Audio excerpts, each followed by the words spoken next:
আবরা এলাকায় দুটি বাড়িতে ইসরায়েলি বিমান হামলায় নারী ও শিশুসহ অন্তত 12 জন নিহত হয়েছেন।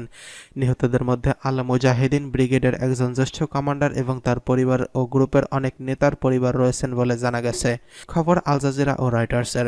অন্যদিকে হামাস ও ইসলামিক জিহাদ বলছে তাদের যোদ্ধারা শহরের পূর্ব উপকণ্ঠে ইসরায়েলি ট্যাঙ্কগুলোকে এবং ট্যাঙ্ক বিধ্বংসী রকেট ও মর্টার নিক্ষেপ করছে। ইসরায়েলি আগ্রাসনের কারণে লাখ লাখ গাজাবাসী বর্তমানে রাফাতে আশ্রয় নিয়েছেন। গাজায় চলমান যুদ্ধ ও ভূখণ্ডের বেশিরভাগই ধ্বংসস্তূপে পরিণত হয়েছে। ইসরায়েল বলছে বর্তমানে হামাস যোদ্ধারা রাফাতে লুকিয়ে আছে। এদিকে রাফায় হামলা করলে ইসরায়েলে অস্ত্র সরবরাহ বন্ধ করার যে হুমকি দিয়েছেন প্রেসিডেন্ট বাইডেন তা প্রত্যাখ্যান করে ইসরায়েলি প্রধানমন্ত্রী বেঞ্জামিন নেতানিয়াহু বলেছেন, যদি আমাদের প্রয়োজন হয় আমরা আমাদের নখ দিয়ে লড়াই করে যাব। গাজার স্বাস্থ্য মন্ত্রণালয় বলেছে ইসরায়েলি এই আক্রমণের ফলে গত বছরের 7 অক্টোবর থেকে প্রায় 35,000 লোক নিহত এবং প্রায় 80,000 মানুষ আহত হয়েছেন।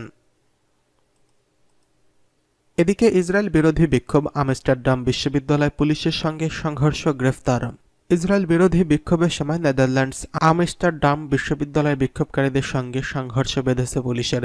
ডাচ দাঙ্গা পুলিশ বিক্ষোভকারীদের ব্যারিকেডগুলো সরিয়ে নিতে গেলে ফিলিস্তিনপন্থী আন্দোলনকারীদের সঙ্গে সংঘর্ষ ছড়িয়ে পড়ে।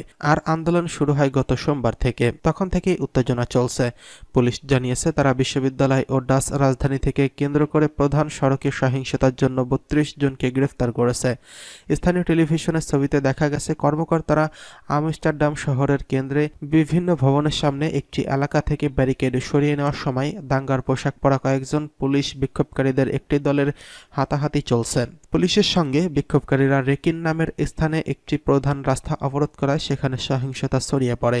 শিক্ষার্থীরা বলছে তারা মার্কিন ক্যাম্পাসে চলমান বিক্ষোভ অনুপ্রাণিত হয়েছে। এর কারণে আমস্টারডাম বিশ্ববিদ্যালয়কে গাজা যুদ্ধের জন্য ইসরায়েলের সঙ্গে সম্পর্ক ছিন্ন করার দাবি জানাচ্ছেন। Amsterdam police micro blogging site এক্সে দাবি করেছে পরিস্থিতি শান্ত ও বেশিরভাগ বিক্ষোভকারী এলাকায় ছেড়ে গেছেন।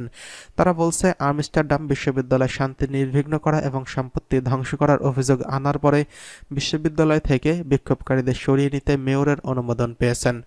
স্থানীয় AP5 চ্যানেলের ছবিতে দেখা গেছে পুলিশ বেশ কয়েক বিক্ষোভকারীকে গ্রেফতার করেছে, যাদের সংখ্যা কয়েকশো ছিল। এক ভিডিওতে দেখা গেছে ব্যারিকেডগুলোর একটি লেডার ট্রাক ঠেলে দিয়ে একটি খালে ফেলে দেওয়ার সময় পুলিশ ক্যাম্পাসে থাকা বিক্ষোভকারীদের একটি ছোট ও সোচ্চার দলকে ঘিরে রেখেছে। বিক্ষোভকারীরা ফিলিস্তিন লেখা প্লাকার্ড নাড়ে এবং পুলিশকে শেইম অন ইউ বলে চিৎকার করে। সোমবার বিশ্ববিদ্যালয়ে এই বিক্ষোভ শুরু হয়। সেখান থেকে কমপক্ষে 169 জনকে গ্রেফতার করা হয়েছে।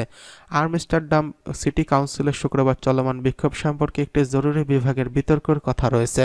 রিপোর্টে বলা হয়েছে ইউনিভার্সিটি ক্যাম্পাস সহ নেদারল্যান্ডসের অন্যান্য বিক্ষোভকারীরা জড়ো হচ্ছেন। এদিকে